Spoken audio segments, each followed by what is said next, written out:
Ya cuando quieras. Ok. Mm, mm, mm. Lupita, lúcete porque Nick te está viendo, ¿eh? Y te está escuchando. A ver si no se queda dormida pronto. Ya te digo. Buenos días. El día de hoy les voy a presentar síndromes mielodisplásicos. Y pues bueno, estos síndromes son un grupo heterogéneo de enfermedades clonales. Son adquiridas de las células progenitoras hematopoyéticas de la médula ósea. Aquí pues lo que va a ocurrir es que hay una hematopoiesis con alteraciones funcionales y morfológicas de los progenitores. Secundario a esto va a haber un desarrollo de citopenias periféricas y la posibilidad de evolucionar a una leucemia mieloide aguda. Entonces hay muchísimas mutaciones que se han visto, pero estas 4 que les pongo aquí han sido las más vistas. De todas formas, después vamos a ver una tabla con todas las mutaciones que se han encontrado. Estas se pueden dividir tanto en primarias como en secundarias. En las primarias se desencadena sin una causa aparente. Se ha visto pues, que son sobre todo cambios citogenéticos y de manera secundaria existe un antecedente de exposición a quimioterapia, a radioterapia, algunos agentes inmunosupresores y factores ambientales como la exposición a benceno y sus derivados. Dentro de la epidemiología, la edad mediana es entre 65 y 70 años, con más prevalencia en personas de 70 años al momento del diagnóstico. Su incidencia es de 3 a 5 personas cada 100,000 habitantes al año, lo cual va aumentando con la edad, siendo de hasta 20 pacientes cada 100,000 en mayores de 70 años. Es rara que se presente en edades pediátricas, se encuentra en menos del 5% y pues bueno, tiene otras características diferentes. La incidencia es mayor en hombres que en mujeres, casi del doble. Y pues bueno, dentro de la fisiopatología, pues bueno, se debe a una displasia de las células, bueno, de las stem cells, y se ha visto que tenemos 4 tipos de precursores, que es el ICUS, el IDUS, el CHIP y el CCU. Entonces, en el ICUS va a ser una citopenia idiopática de significado incierto, donde vamos a tener citopenias periféricas persistentes por al menos 4 meses. Pueden tener o no displasia leve y no hay evidencia de hallazgos genéticos adquiridos. En este caso, la minoría evoluciona a síndrome mielodisplásico. El IDUS es una displasia idiopática de significado indeterminado y está definida por la ausencia de citopenias periféricas y presencia de displasia. Se desconoce la posterior evolución a síndrome mielodisplásico o cuál es la etiología. El CCU y el CHIP son los que más se van a ver relacionados con el síndrome mielodisplásico. Es diferente, bueno, más bien es difícil la sospecha de esto porque pues no tienen características clínicas. El CCU es una citopenia clonal de significado incierto, pueden o no tener displasia leve y hay hallazgos clonales con un riesgo incrementado de evolucionar a síndrome mielodisplásico con un periodo de latencia menor que los IDUS. Y el CHIP es una hematopoiesis clonal de potencial indeterminado. Hay una ausencia de citopenias de displasia y hay un riesgo incrementado de padecer enfermedad coronaria, accidentes cerebrovasculares isquémicos y mortalidad por otras causas no hematológicas. Ok, entonces el diagnóstico y pues también la sospecha de un síndrome mielodisplásico tiene que ser con la persistencia de las citopenias. Esta se puede dar tanto de una línea como de las 3 líneas. Entonces, la OMS en el 2016 cambió los criterios y son los que están aquí. Tenemos unos prerequisitos esenciales. Debemos de Estos son como con los que debemos de contar. Y pues bueno, al menos una citopenia persistente, que es hemoglobina menos de 11, aunque la OMS en el 2016 propone que se disminuya hasta los 10 gramos. Los neutrófilos menos de 1.8, plaquetas menos de 100,000. Y debemos de considerar los factores propios del paciente, las características étnicas, la altitud del lugar de residencia y los valores de referencia que tenemos dependiendo del lugar donde vive. Además de la exclusión de otras enfermedades, pueden ser hematológicas o no hematológicas. Los criterios decisivos, esto ya es pues observando al microscopio y por laboratorio, una displasia en al menos del 10% de las células, en al menos una de las líneas celulares en la médula ósea. En el caso de que puede ser eritroide o que tenga más del 15% de sideroblastos en anillo. Puede ser en la serie granulocítica o megacariocítica. En el aspirado medular debe de haber blastos del 5 al 19%. Y pues bueno, las anomalías cromosómicas recurrentes características, eso debe ser por citogenética. Los cocriterios, estos pueden o no estar, que es el inmunofenotipo anormal identificado por citometría de flujo en células de la médula ósea con múltiples aberraciones asociadas con un fenotipo de síndrome mielodisplásico. La evidencia molecular de monoclonalidad designada por un ensayo que se llama UMARA o técnicas de microarrays, o presencia de mutaciones puntuales características.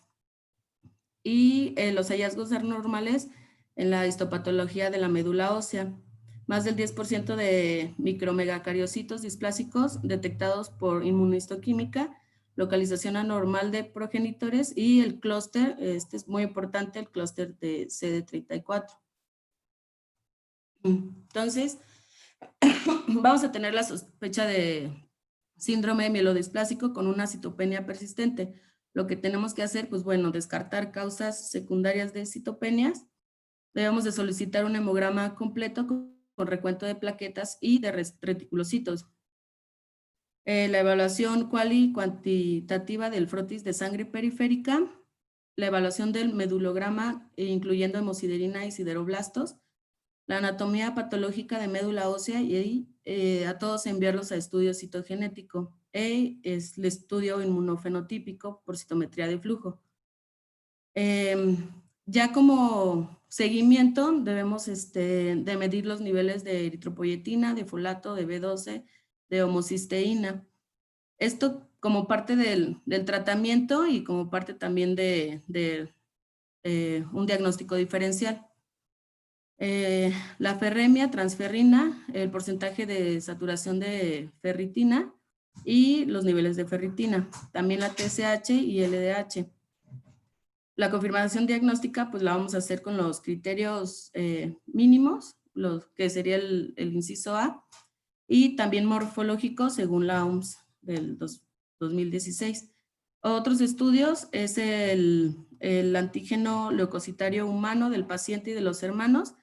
Esto pues se va a solicitar, ya más adelante lo vamos a ver en ciertos pacientes para ver si son candidatos al trasplante. Y pues bueno, todo esto nos va a llevar a una toma de decisión terapéutica.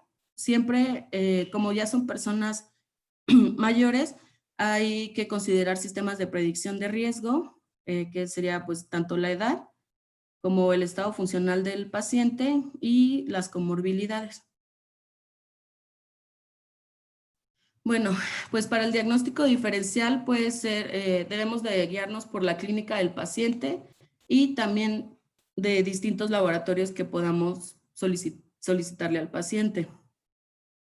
Por ejemplo, aquí viene en el lado izquierdo algunos diagnósticos diferenciales como anemia plástica. Entonces, lo que siempre pues vamos a pedir pues va a ser la citología de sangre y también aquí viene daño tóxico por alcohol o por alguna sustancia. Entonces eso lo vamos a obtener el diferencial por ciertos laboratorios.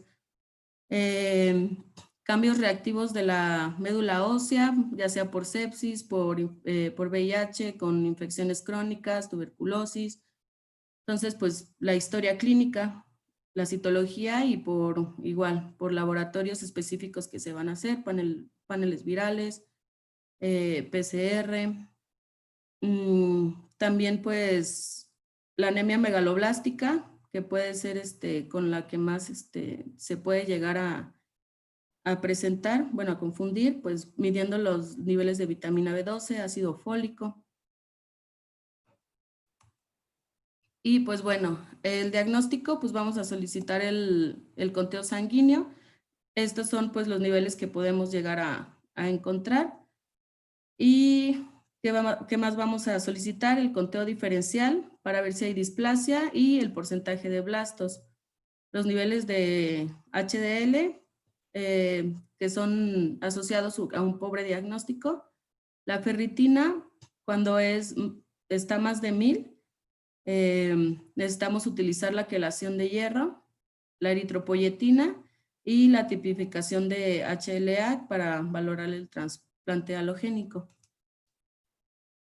Este es un caso clínico donde se ve en la figura A, es un paciente de 68 años con leucocitos de 1500, hemoglobina de 8.9 y plaquetas de 47,000. Aquí pues nada más se llega a ver un poco de hipercelularidad, pero pues no se define bien si existe displasias o bueno, es difícil verlo, ¿no? En esta imagen. En la B ya es para ver la morfología de la médula ósea, se ve una hipercelularidad y pues ya si se acerca en la parte C, podemos ver la displasia. Mencionaba que de 3 líneas celulares, pero pues yo nada más alcancé a ver de 2 líneas celulares. Vemos la anisocitosis, que es pues, de diferente morfología. Los anillos de Cabot, que es el que está hasta la derecha acá arriba. También vemos aquí en medio los granulocitos hipogranulados. Y pues yo vi las plaquetas pues normales, pero nada más se ve pues una.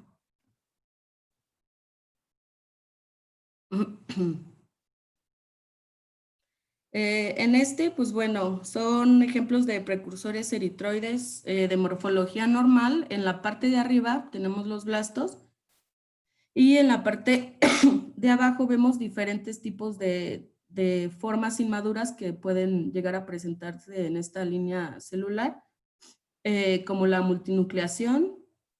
Están discrómicos, el color pues se ve muy diferente.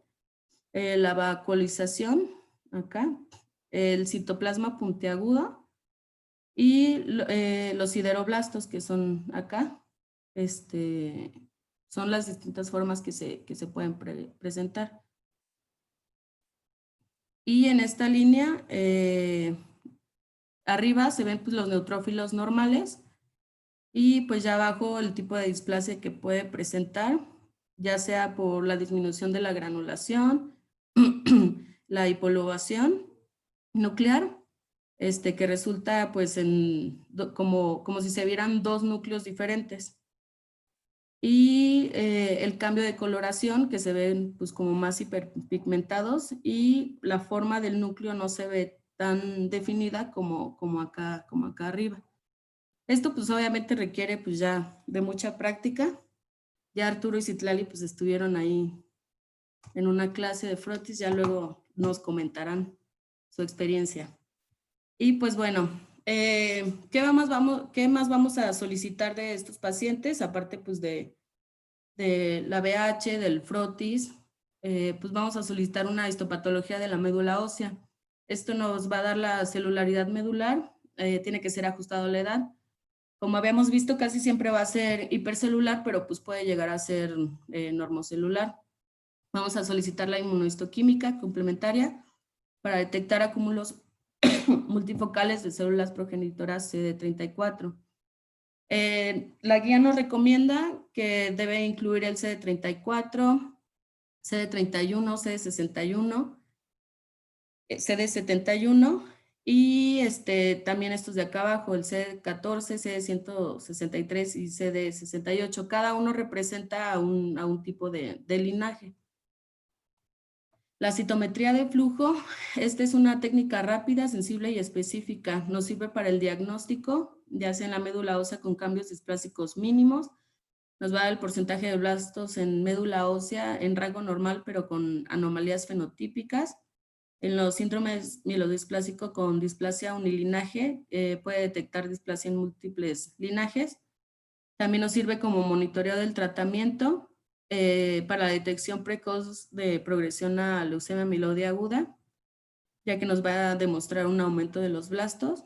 Y pues bueno, la evaluación de pronóstico nos va a dar un riesgo individual, ya sea con la expresión aberrante de CD7, CD56, CD5, en precursores CD34 y el riesgo de progresión a LMA.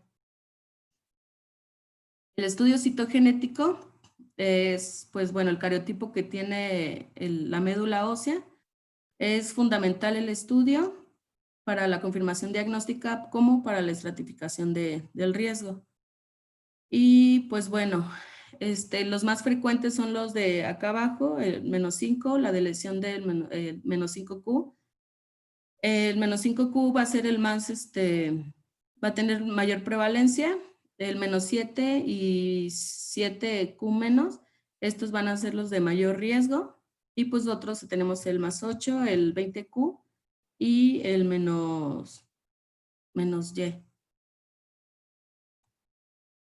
Los estudios moleculares, esto es sobre todo para la búsqueda del P53 en pacientes con lesión del 5Q.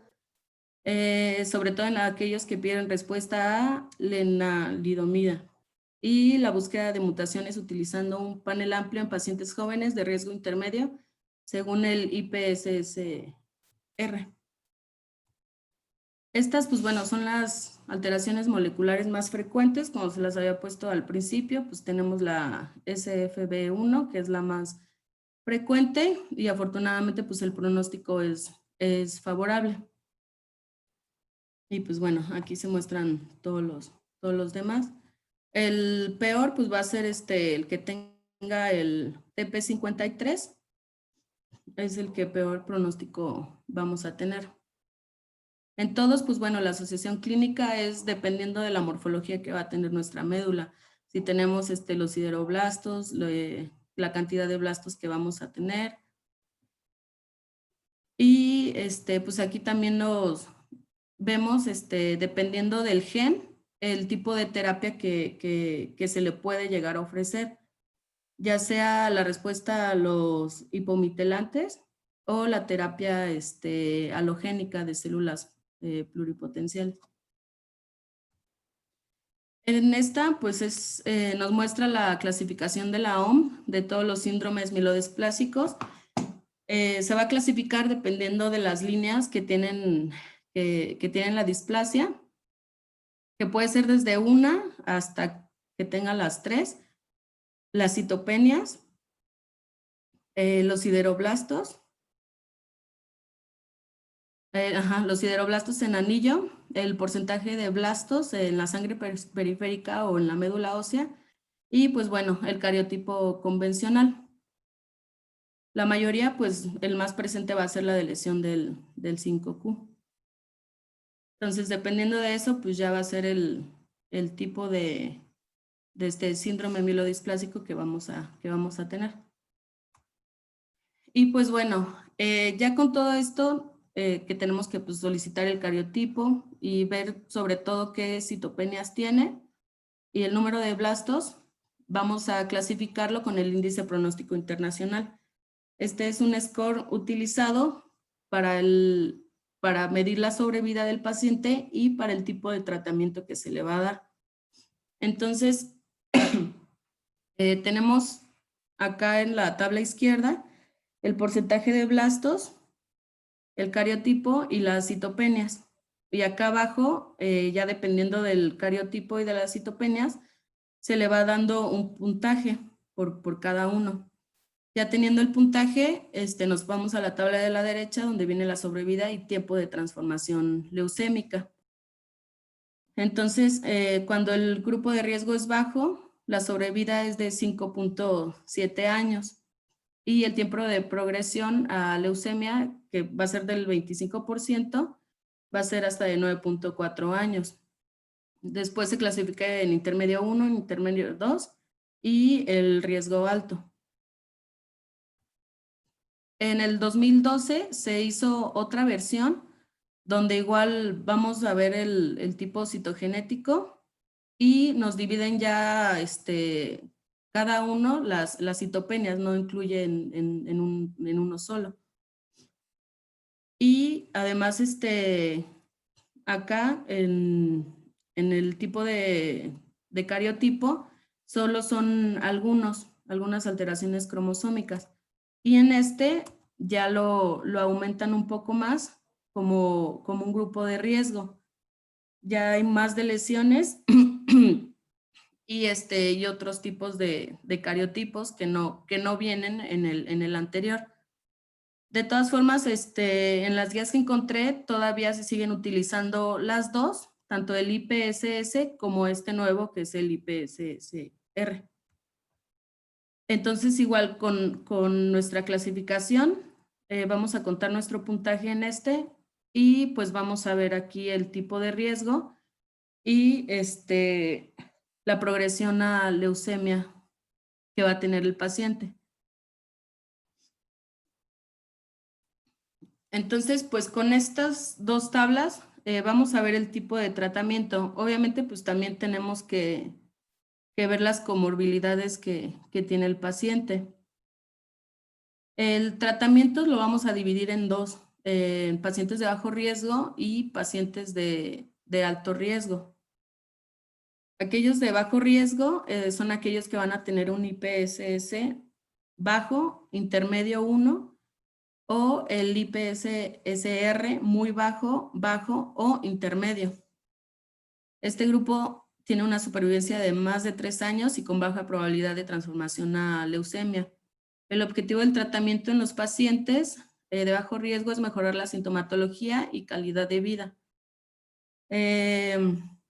Ningún tratamiento ha demostrado un incremento de la supervivencia en este grupo de riesgo y por lo tanto no está justificada la indicación de un tratamiento en ausencia de sintomatología, o sea, van a tener citopenias, pero si no tienen síntomas, pues no está indicado como tal un tratamiento, solamente vigilancia. El tratamiento de soporte, va a estar orientado a mejorar los síntomas provocados por las citopenias y corregir la sobrecarga de hierro transfusional. Se menciona que pues como tal el soporte transfusional debe de ser individualizado. No viene como tal en estas guías un nivel mínimo de hemoglobina, pero sí encontré en artículos de aquí de México que se prefería que se mantuviera un nivel de hemoglobina de entre 8 a 10. Y pues bueno, el tratamiento de soporte, pues bueno, va a ser individualizado, la transfusión, y lo que sí nos refieren es cuándo utilizar los agentes estimulantes de la eritropoiesis. Esto va a ser cuando cumplan un nivel de dependencia transfusional con más de 2 concentrados de hematíes al mes y los niveles de eritropoyetina endógena más de 500. Vamos a poder administrar eritropoyetina de 40,000 a 60,000 unidades a la semana o darbepoetina con una dosis única de 300 microgramos por semana. En aquellos pacientes que tienen anemia refractaria sideroblástica, se recomienda utilizar el tratamiento combinado de eritropoyetina y, formadores de colonias, como el filgrastim, desde el inicio. Pero si no hay una respuesta hematológica a las 16 o 20 semanas, se recomienda suspenderlo. La neutropenia, no se deben emplear antibióticos Ni factores de crecimiento profilácticamente en pacientes con neutropenia. Solamente lo indican en este caso en pacientes con neutropenia febril o con neutropenia e infecciones severas recurrentes.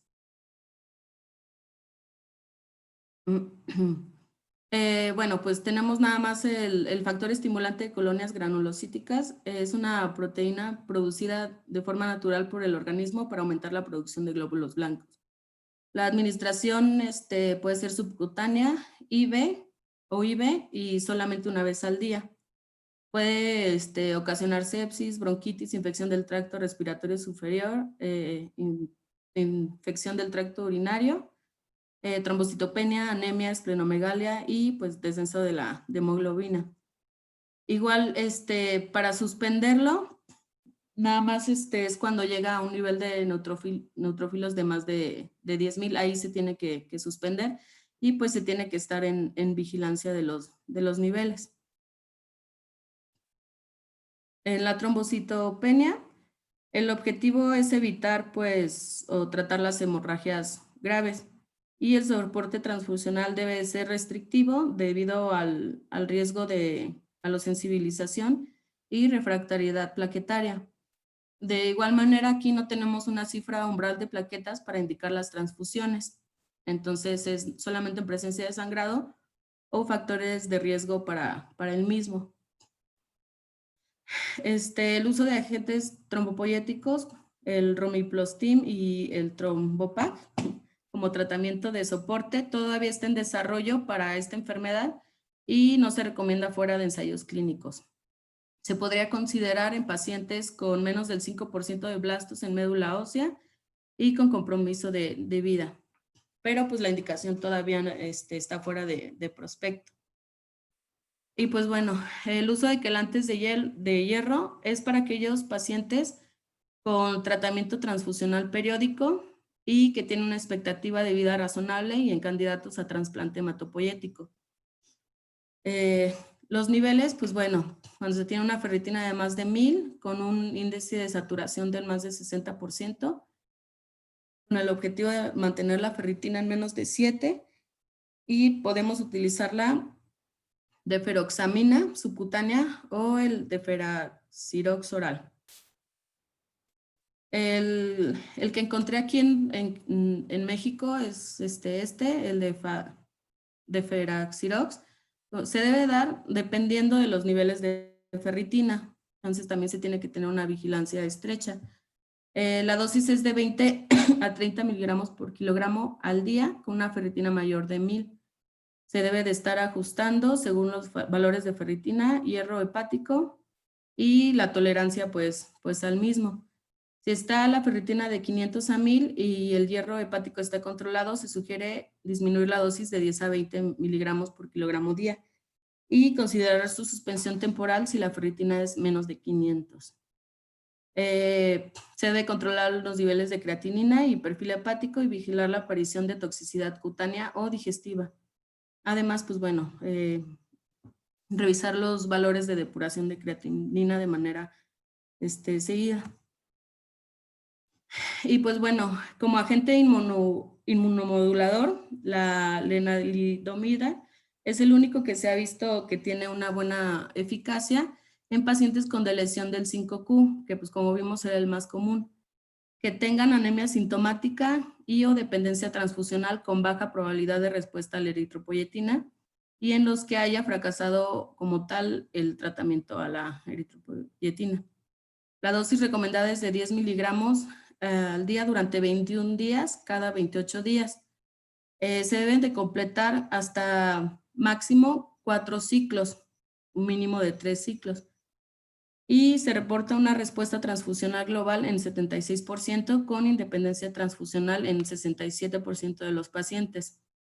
Los efectos adversos más importantes son la neutropenia y la trombocitopenia severa.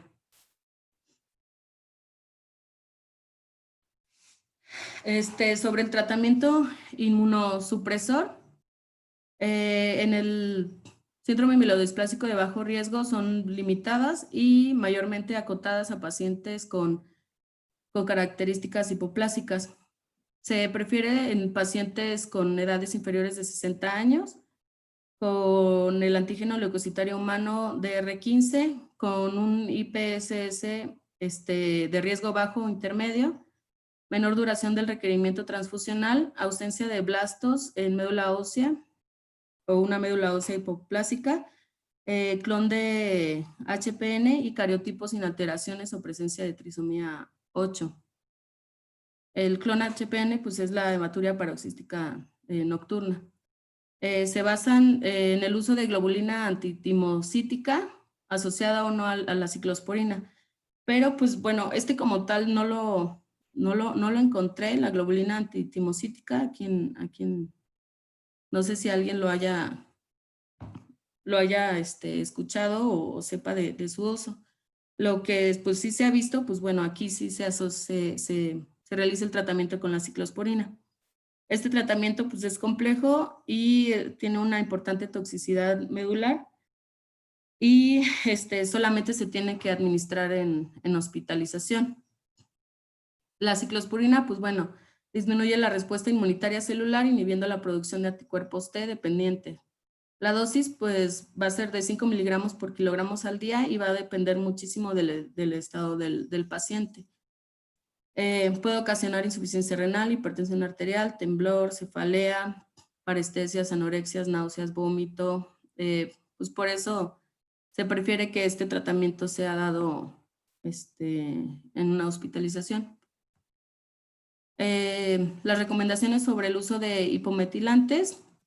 Su indicación es en pacientes con síndrome mielodisplásico de bajo riesgo sin respuesta o fracaso a la eritropoyetina, con lesión del 5Q que no responden a la lenalidomida. El manejo va a ser con azacitidina, va a ser el uso igual a los pacientes de alto riesgo y la tasa de respuesta oscila entre el 30 al 47%, con una respuesta de duración de menos de 10 meses. Y pues bueno, el trasplante halogénico en este caso no es la opción de primera línea. Tiene como beneficio de postergar el trasplante hasta el momento en que se profundizan las citopenias, aumenta el número de blastos o presentan progresión citogenética. Sobre todo se recomienda en pacientes jóvenes que debutan sin alteraciones citogenéticas ni blastos en sangre periférica, pero que tienen citopenias muy severas refractarias a otro tratamiento. Y se considerará la posibilidad de realizar un trasplante temprano para evitar la mortalidad por sangrado, infección o sobrecarga de hierro.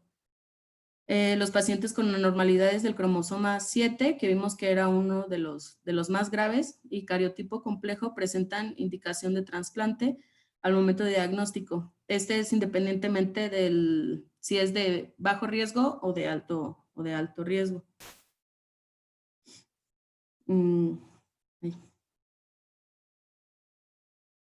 Bueno, Roger me mandó un artículo, pero pues ahorita lo checo, Roger. Gracias. Bueno, las nuevas opciones de tratamiento de la anemia en los síndromes mielodisplásicos es el luspatercept. Ese todavía no llega a México, pero ya está aprobado por la FDA. Es un agente madurativo de la eritropoiesis y demostró capacidad de incrementar la hemoglobina con limitada toxicidad en un estudio fase 2 en pacientes con síndrome mielodisplásico de bajo riesgo. Y se reporta 63% de respuesta eritroide y 38% de independencia transfusional.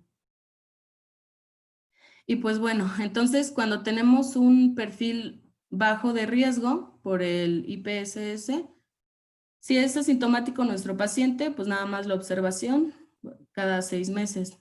Si es sintomático la citopenia, debemos de irnos a la transfusión dependiendo de nuestros pacientes, que puede ir con o congelación de hierro. Si no tenemos la lesión del 5Q, podemos utilizar nada más la eritropoyetina. Y pues si no funciona esto, pues ya ensayos clínicos llevar al paciente. Si tenemos la lesión del 5Q, pues se ha visto que el tratamiento con lenalidomida pues tiene tiene buena aceptación. Y pues bueno, en el tratamiento de alto riesgo va a ser por un IPSS más de 1.5 puntos o IPSS-R de más de 4.5, o pues bueno, que sea intermedia o como riesgo alto. La sobrevida de estos pacientes es de menos de 1.5 años con alta probabilidad de transformación a leucemia mieloide aguda. Como primera línea, pues bueno, el trasplante de células progenitoras hematopoyéticas es la única opción terapéutica con fines curativos y debe ser considerada como primera opción terapéutica. Nada más que tenemos que evaluar las comorbilidades, la disponibilidad del donante y si necesitan o no citorreducción. Al diagnóstico debemos de valorar al paciente según el estado funcional y el índice de comorbilidades. El más recomendado es el HCT-CI, donde vienen 17 ítems y pues nos va a preguntar desde la edad hasta qué tipo de enfermedades tienes, como diabetes, enfermedades reumatológicas. Viene pues en cualquier calculadora, pues es fácil de encontrar. Y pues bueno, también debemos de iniciar estudios de histocompatibilidad del paciente y potenciales donantes familiares. El tratamiento como con hipometilantes es el tratamiento de elección para los que no son candidatos al trasplante. Tenemos la azacitidina, que son 75 miligramos por metro cuadrado al día por 7 días consecutivos, cada 28 días en forma subcutánea.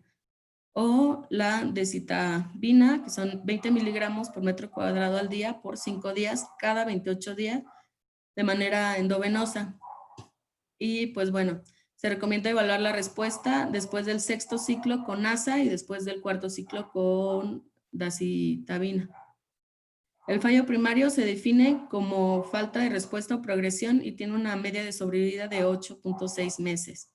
Y el fallo secundario se define como recaída después de una respuesta inicial con una sobrevida media de 6.4 meses. Como vimos, pues bueno, la sobrevida de estos pacientes puede ser pues nada más de 1.6, 5 años. Los efectos adversos pues van a ser las citopenias y reacción en el sitio de inyección. En caso de efectos adversos puede darse de manera endovenosa la ASA. El monitoreo del tratamiento debemos de tener un hemograma semanal con los primeros ciclos y luego cada 15 días. Controles de la función renal y hepática al comienzo de cada ciclo y medulograma a los 6 y 12 meses. Y además, pues bueno, frente a la sospecha de progresión de la enfermedad. La quimioterapia intensiva es una estrategia para disminuir la masa tumoral previa al trasplante en pacientes jóvenes.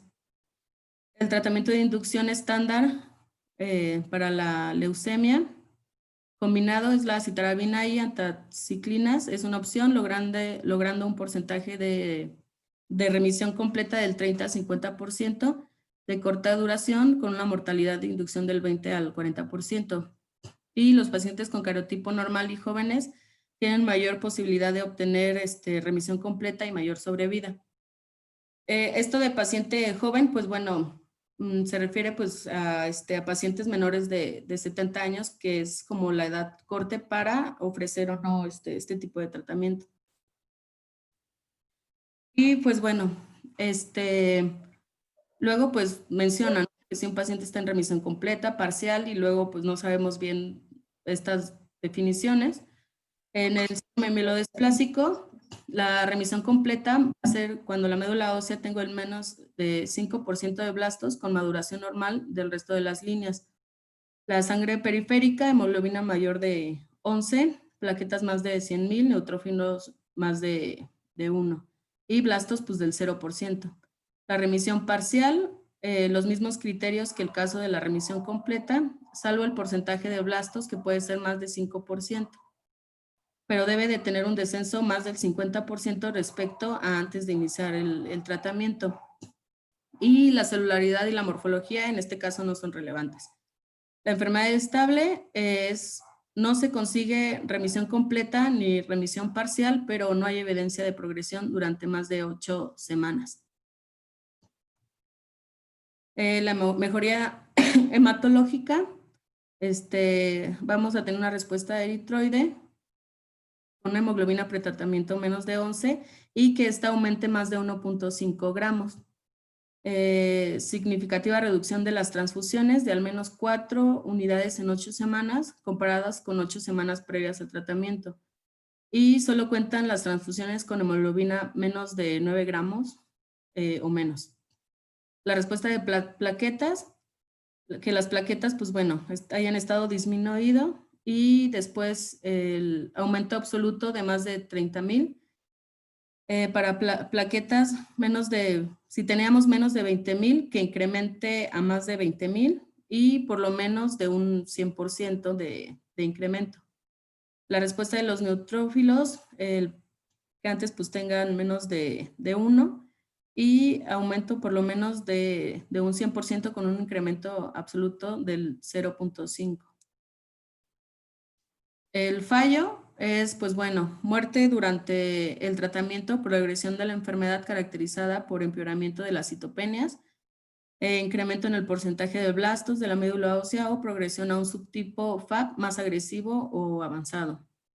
Y recaída, al menos una de las siguientes, que es regreso al número de blastos iniciales, descenso del 50% desde la máxima respuesta de la cifra de leucos y plaquetas, o descenso de la hemoglobina más de 1.5 gramos, o pues que tengan dependencia transfusional. La respuesta citogenética va a ser completa con desaparición de la anomalía cromosómica sin aparición de otras y parcial con reducción del 50%. Y pues bueno, progresión de la enfermedad va a hablar del aumento del porcentaje de blastos. Progresión o recaída después de mejoría hematológica, por lo menos una de estas, disminución de un 50% de la respuesta máxima de neutrófilos o plaquetas, reducción de hemoglobina más de 1.5 gramos o dependencia transfusional. Pues bueno, en los pacientes de alto riesgo va a ser por un IPSS más de 1.5 o cuando es IPSSR más de 4.5. El WPSS es otra guía de estratificación de riesgo. Los más usados, pues bueno, son los de arriba, pero pues también lo pueden llegar a utilizar cuando es mayor, cuando es mayor de 3, pues bueno, vamos a ver las características del paciente. Cuando son pacientes elegibles para trasplante, que tengan una edad menor de 70 años, que tengan un donador disponible y un índice de comorbilidades aceptables.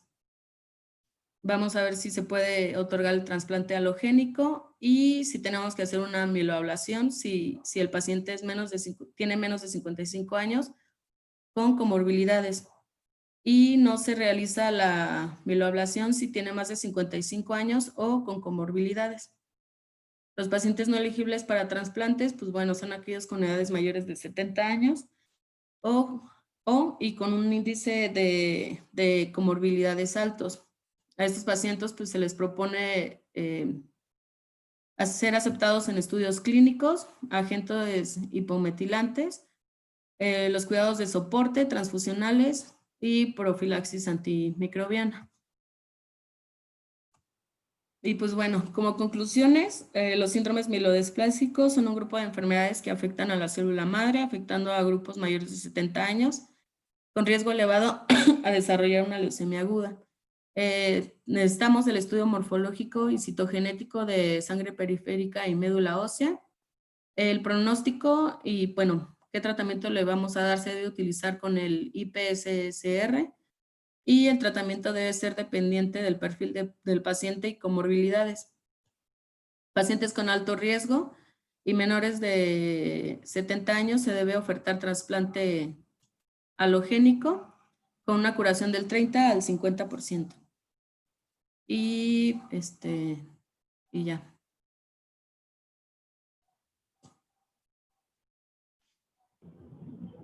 ¿Listo, Lupita? Sí, pues es una enfermedad, pues sí, común, pero pues lo que he visto es que casi siempre se quedan con el hematólogo, o sea, no, no, yo no he visto que, bueno, de mi parte darle seguimiento y pues es importante ver todo esto de los soportes transfusionales, de que se le debe dar su eritropoyetina, que el antes de hierro, o sea, son seguimientos que pues sí debemos de saber, no tanto pues cómo calcularle los hipometilantes o la quimioterapia, pero pues sí saber el tipo de seguimiento que se le debe dar y sobre todo pues cuando ya tiene una remisión completa, parcial, o sea, todo esto sí son cosas que debemos de saber. Pues, el grupo de edad pues está en pacientes que pues tratamos y vemos nosotros. Ok. Muy bien. A nosotros nos toca con mucha frecuencia más bien detectarlos y hacerles el protocolo inicial para llegar a diagnóstico. Ajá. En esa parte contribuimos con los hematos. Lo que dices del tratamiento específico, pues sí corresponde mucho al hematólogo y nosotros siempre nos van a preguntar si está bien, está mal lo que está haciendo el hemato y si es necesario ponerle o no más sangre. A veces les queda la duda por las hemoglobinas que suelen Ajá. andar como de 8 a 10 y a veces algunos insisten en transfundir y es cuando tendremos que participar para apoyo del hemato, ¿no? No sé qué quisiera comentar alguien. Doctor Lascano, Juan. Ajá. Oye, ¿quién de los escondidos, ya estoy como los videos de abre tu cámara, ¿quién de los escondidos sabe lo que es citometría de flujo?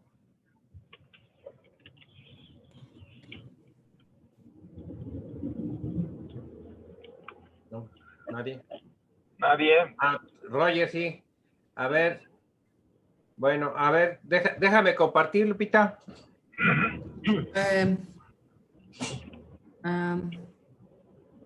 Ya.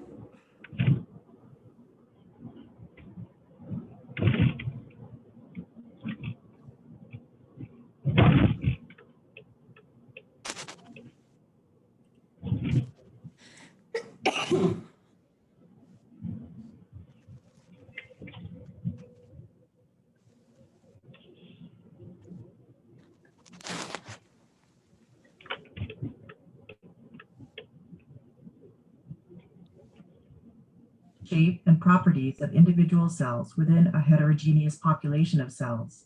Flow cytometry data is extremely quantitative and can be analyzed in depth by specific flow cytometry software programs. Introduce you to the flow cytometry experimental technique. Flow cytometry is used to count and analyze the size, shape, and properties of individual cells within a heterogeneous population of cells. Flow cytometry data is extremely quantitative and can be analyzed in depth by specific flow cytometry software programs. Once a suspension of individual cells has been prepared for flow cytometry analysis from cells, tissues, or organisms, the prepared sample is placed on the flow cytometer. How does a flow cytometer analyze the size, shape, and properties of individual cells? A flow cytometer contains several key components, including the sample, fluidics that move the sample into the flow cytometer, laser, optics which gather the light, detectors to sense the light, and a computer system to output the data into a form that can be analyzed by the researcher. Once a sample has been placed in the flow cytometer, the machine will suck up the sample, mix the sample into a stream of saline solution in the cytometer, and lead the cell suspension through a narrowing channel, causing the cells to form a single file line before the cells pass through the laser at the interrogation point. Each cell within the sample then moves across the laser beam, allowing each cell within the sample to be individually analyzed.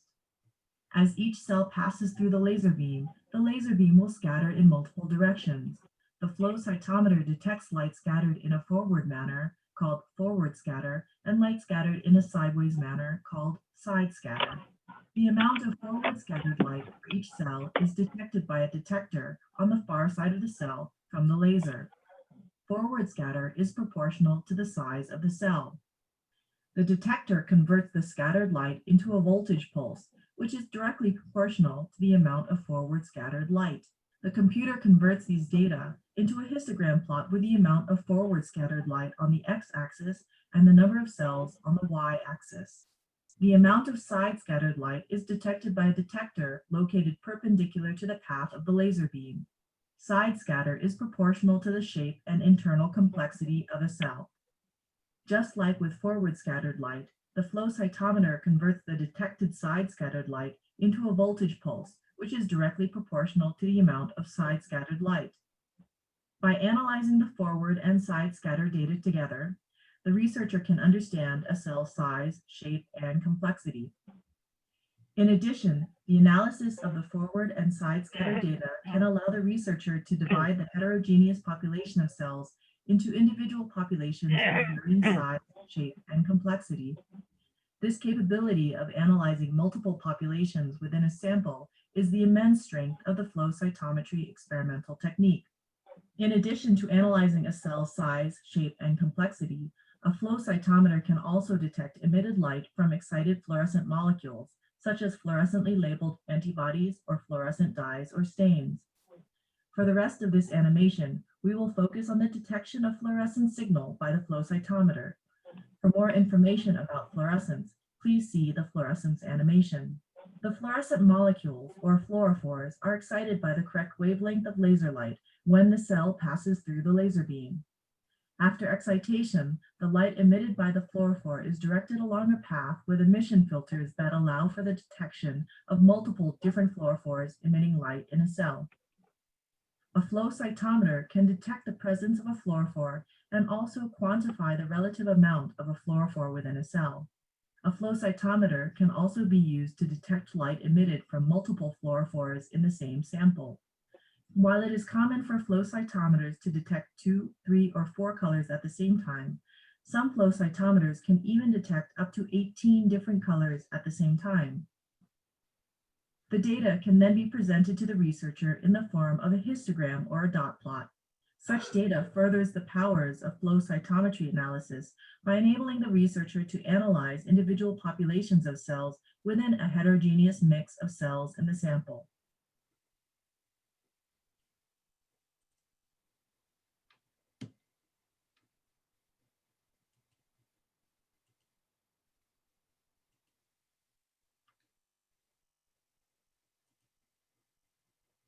¿Cómo pintas la célula? ¿Cómo se les ocurre pintar la célula para lo que dice ahí fluorófono?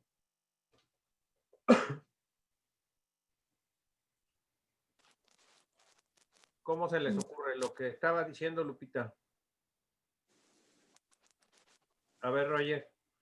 ¿En qué parte? ¿Cómo pudieras aprovechar eso, esa citometría de flujo? A ver.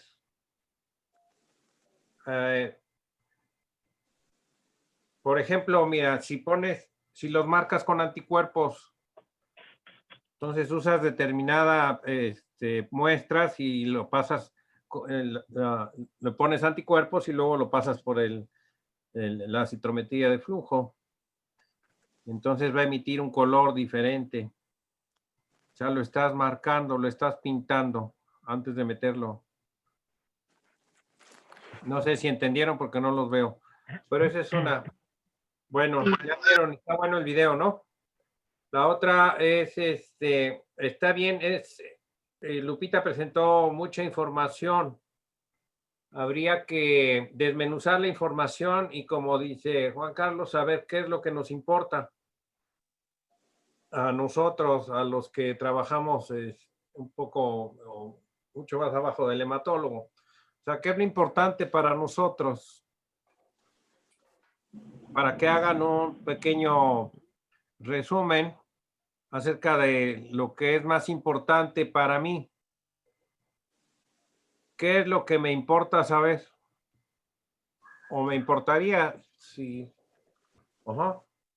Y al fin y al cabo, ya que hice eso, después, bueno, ¿qué es lo que aprendí de lo que escribí?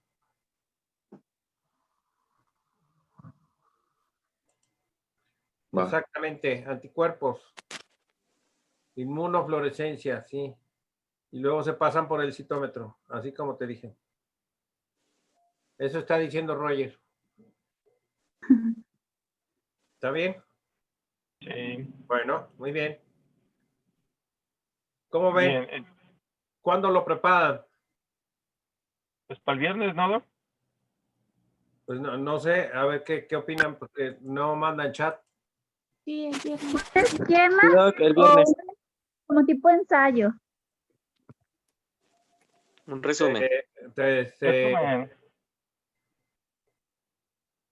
Tu resumen, ¿no? Con resumen, Sí. Bien.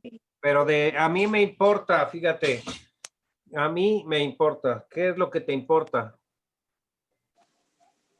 A mí me gustaría o me importaría saber, o creo que es lo importante que debemos saber ante toda esa avalancha de información que presentan.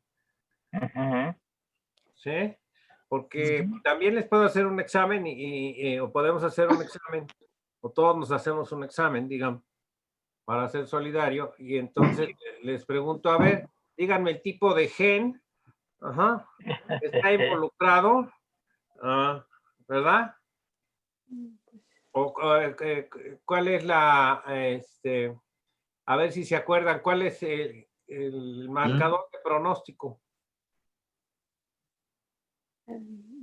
De buen y mal pronóstico, ¿no? Sí. Porque había de los Por dos. ejemplo, De lesión del 5Q es bueno y el mira, cromosoma 7 es malo, ¿no? Felipe quiere examen. Felipe quiere examen. Entonces, un examen para Felipe y los demás resumen. ¿Qué? Bueno. Sí, hágale. Bueno, órale pues.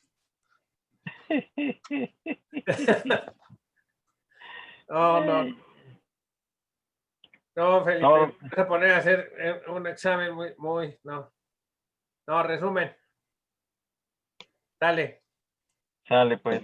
Bueno, Bien. ándale, pues. ¿Alguien quiere hacer algún otro comentario? José Juan, ¿nada? No. Vale. Órale, pues.